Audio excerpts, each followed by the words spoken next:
pandemia de Covid-19 rompeu com a rotina e com o modo de vida que estávamos acostumados a levar.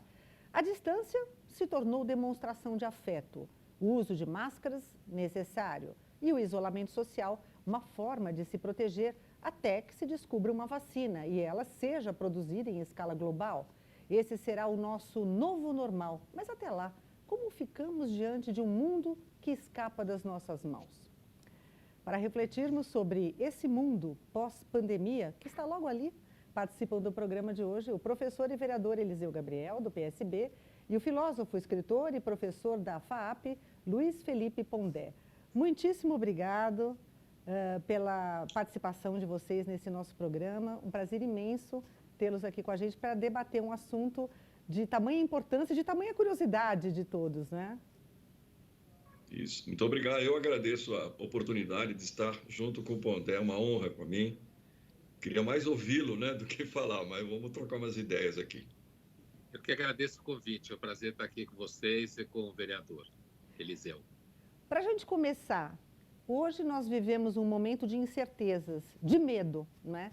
E aí eu pergunto a vocês, será que esse medo vai se dissipar quando tudo for aberto novamente? Ou vocês acham que o medo vai prosseguir por um tempo ainda? Qual a opinião de vocês? Pondé, por favor.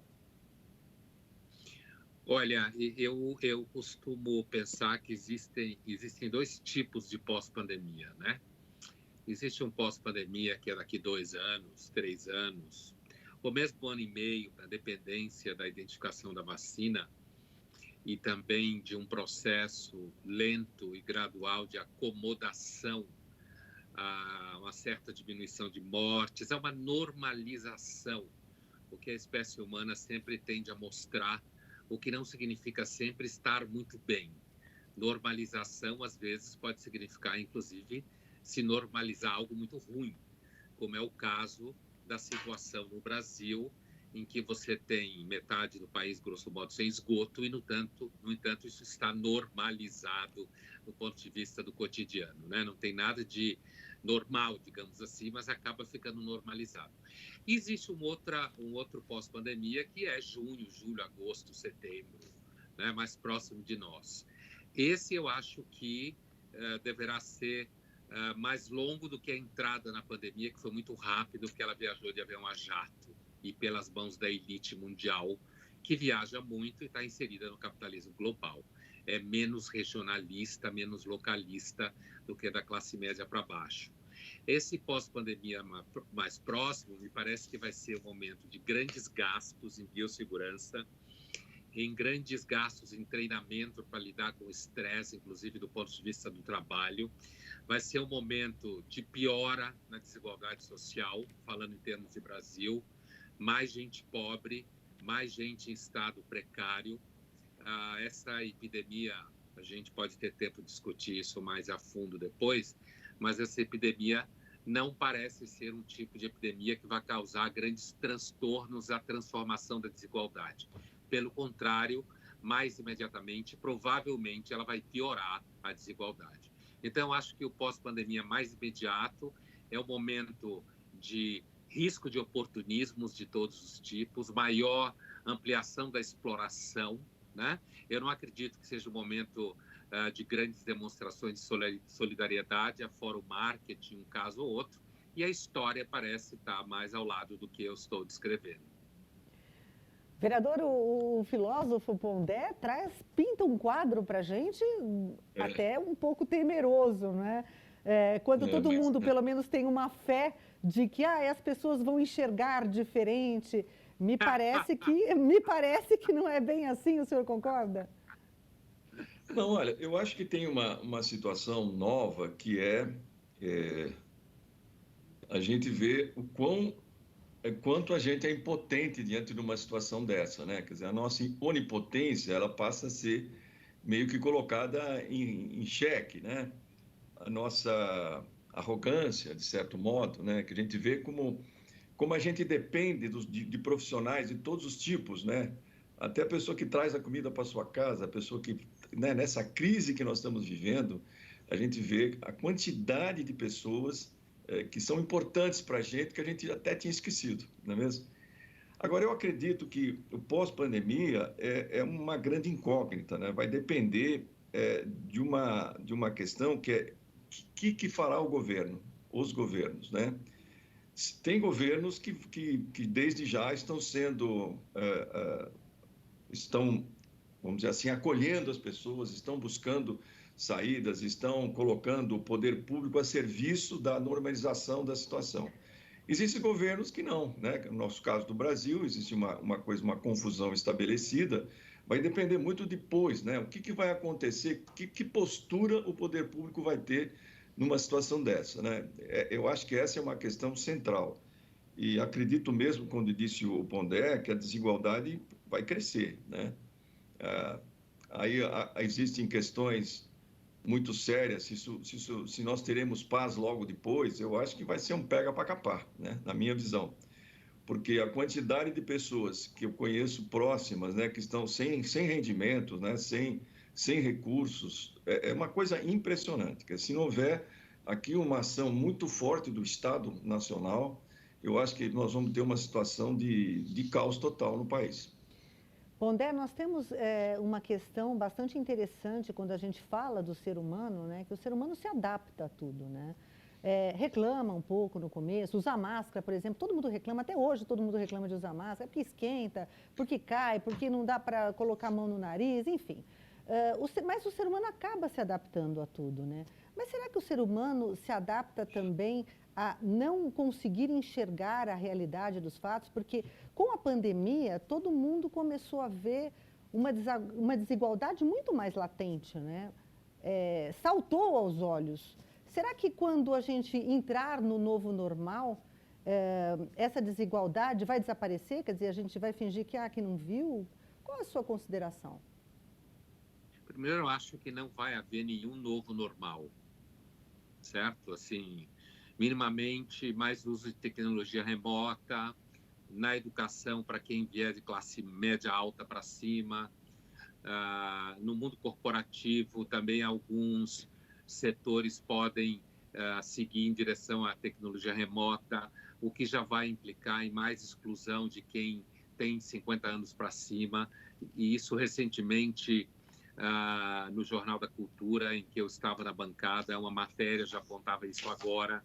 Empresas com pessoas de mais de 50 anos estão quebrando mais do que empresas com pessoas abaixo de 35 anos. Então, assim, na verdade, quando eu falo que eu acho que não vai haver nenhum novo normal, ou para responder a tua pergunta, não é propriamente o que eu acho, é o que a gente aprende com a história. Não há nenhum indicativo de que a humanidade tenha mudado moralmente em nenhuma grande epidemia que aconteceu na história. Nunca houve isso. E essa epidemia, em termos letais, ela até agora é baixa. É claro que para uma pessoa que morre, é uma perda absoluta. Não adianta você falar em estatística para ela. Uma pessoa que perde o ente querido é uma perda absoluta. Não adianta falar estatística para ela. Mas do ponto de vista da história, aparentemente, as epidemias causam transformações muito grandes quando elas são muito violentas, quando a catástrofe é muito grande. Existem basicamente quatro tipos de eventos que causam grandes transformações em gestão pública, em avanço técnico, né, e científico. 4. A primeira são grandes guerras, no estilo da Primeira, da Segunda, no estilo das guerras napoleônicas, ou mesmo da Guerra Civil Americana, quando mata-se muito, destrói-se a rede de distribuição de mercadorias, destrói-se o cotidiano, a infraestrutura. Então, você tende a ver uma resposta que pode ser, inclusive, mais criativa em relação aos problemas apresentados. Um outro fenômeno que também tende a causar, por exemplo, diminuição de desigualdade social, são revoluções extremamente violentas, como a soviética ou como a chinesa, por exemplo. Um terceiro fenômeno que também pode causar grandes transformações é quando estados entram em completa entropia, destrói o tecido social, o grau de institucionalização da sociedade da qual ele era o estado. E o quarto e último são epidemias. justamente epidemias.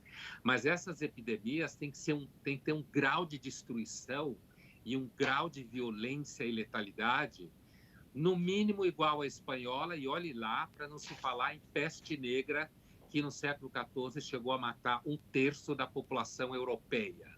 Aí houve uma mudança da relação entre oferta de trabalho e demanda de trabalho e oferta de mão de obra. E aí quem fazia trabalho manual começou a ganhar mais porque 1/3 da população tinha morrido.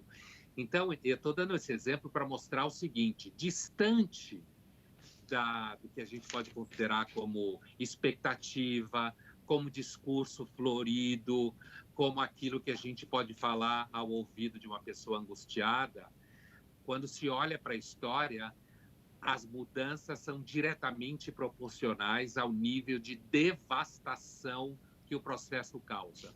Se você olhar para a desigualdade social, por exemplo, momentos de paz são momentos de grande acúmulo de desigualdade social e de acomodação a isso. Então, quando você diz, a gente se adapta, será que a gente vai, mesmo que percebendo o que está acontecendo hoje, a gente vai se adaptar a isso? Eu vou dar um outro exemplo empírico. Do ponto de vista das redes sociais, nas últimas 2 semanas, o interesse pela pandemia diminuiu. À medida que a pandemia vai se localizando na periferia social, e a periferia social nunca deu mídia, certo? Em termos de morte, à medida que a pandemia vai se localizando na periferia social, e ela não começou assim, ela começa a ser objeto de menos interesse. Na última semana, o interesse foi Bolsonaro de novo, bolsonarismos em geral, anti-bolsonarismos, e agora o evento das manifestações contra o racismo nos Estados Unidos, que está se espalhando pelo mundo, inclusive no Brasil. Outra prova é que as pessoas estavam discutindo se podia abrir shopping center, mas até em Sydney, na Austrália, se mudou as regras locais de afastamento para que as pessoas fossem a manifestações na rua. Eu não estou questionando o conteúdo da manifestação. Eu estou iluminando o fato óbvio de que as pessoas e os governos relativizam processos, no caso da processo de afastamento social, dependendo do que está politicamente em jogo. Então, sim, a gente se acostuma a praticamente tudo, e eu não acredito, segundo o que eu estava falando antes, até agora, essa epidemia não tem o nível de devastação que outras tiveram, então não acredito que a sociedade vai sair menos desigual ou as pessoas sairão transformadas. Isso é um mito mais frágil do que o do Papai Noel. Bom, vereador Eliseu Gabriel, eu vou fazer um breve intervalo agora, mas na volta eu gostaria de ouvir a sua opinião sobre essas considerações todas feitas pelo Luiz Felipe Pondé, tá certo? Vamos para um rápido intervalo, já decisões e argumentos, hoje com o filósofo Luiz Felipe Pondé e com o vereador da Câmara Municipal de São Paulo, pelo PSB, o professor Eliseu Gabriel. Já voltamos.